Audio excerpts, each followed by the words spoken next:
Welcome to probably the most authentic experiences your clients can have here in Peru. We're talking about the Lares Trek. Now, the Lares Trek toucan actually started about 6 years ago because it was getting more and more difficult to obtain permits on the Inca Trail, and we wanted an alternative. And now it's actually become quite common for our clients just to opt out of the Inca Trail and say, nope, I'd rather do the Lares Trek. The reason being that this is a much more cultural trek through the Andes.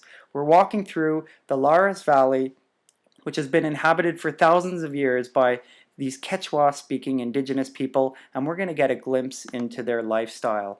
Now, of course, one of the great things about this trek is no permits required, so no worries if you're booking, a month, even weeks in advance. There's no issues about getting on the trail because there isn't enough tourism here to warrant a permit system. In fact, when I did the trek last year, we didn't see any other tourists on the trek, just our group. It really is a great way to get an insight into the culture here, walking through these small little villages, very, very primitive. Okay, there's no electricity here. The people still do eat guinea pig. It's not it's not a tourist thing. It's something they actually live by. And we're just going to be able to take in the culture here. That's one of those really special things that you don't find in other parts of Peru.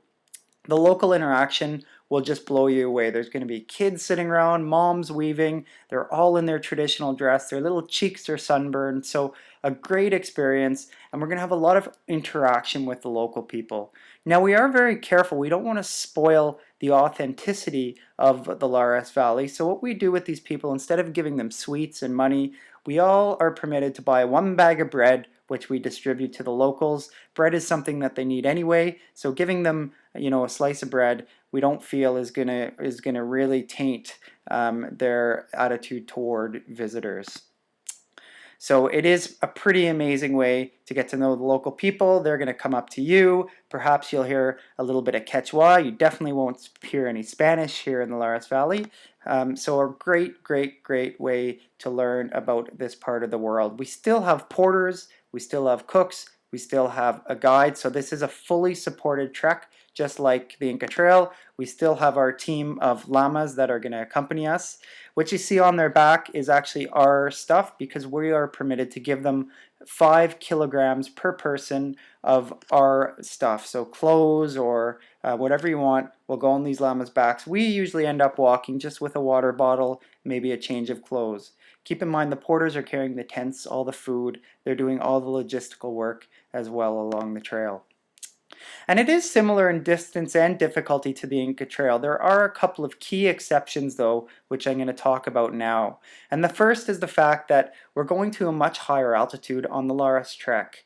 So if you recall or you see my other video, you know that the Inca Trail we go to 4,200 meters. Well, on the Lares Trek, we're actually going up to 4,550, and we're staying at that altitude much longer. So the altitude definitely does have an impact on your experience. When I've done this trek, pretty much everybody feels the effects of altitude. There isn't much you can do about that. Though, that said, anybody can do this trek. We take our time, we're not in a rush. Drinking lots of water helps. Sometimes altitude sickness pills can assist in that as well. And it's also a little bit easier than the Inca Trail in terms of distance.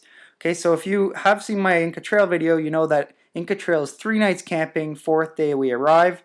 This one in contrast is 2 nights camping, okay, and after night 2 we're going to get up in the morning, start our walk, and we're going to end at about midday at the train tracks. Okay, we're going to get on the train, continue on our way till we get to the base of Machu Picchu to a small town called Aguas Calientes, and we're going to spend the night in this small town. And a lot of people really like this because they can get a beer from the restaurant, they can have a good sleep. Then the next day we're going to get up at about 5:30 a.m., catch the first bus, and the bus takes about an hour to get up to Machu Picchu, and we're going to be there at about 6:30, 7:30, which is about the same people on the Inca Trail arrive. So we still get a few hours to ourselves at Machu Picchu before the train gets in, and that's quite important for a lot of people because it's a really special time to be at the site. Now, I just want to emphasize again that many of our itineraries, such as this one here, the Peru Completed, you'll see it says Inca Trail Trek, and all that really means is that we've set aside 3 days for the client to get from Cuzco to Machu Picchu.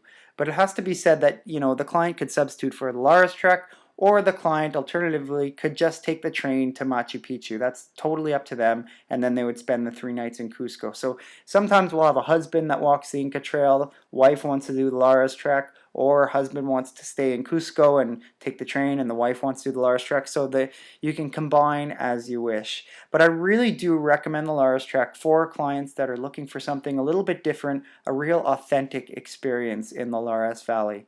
So that's a little bit about the Lares Trek. I hope that helped. Happy selling.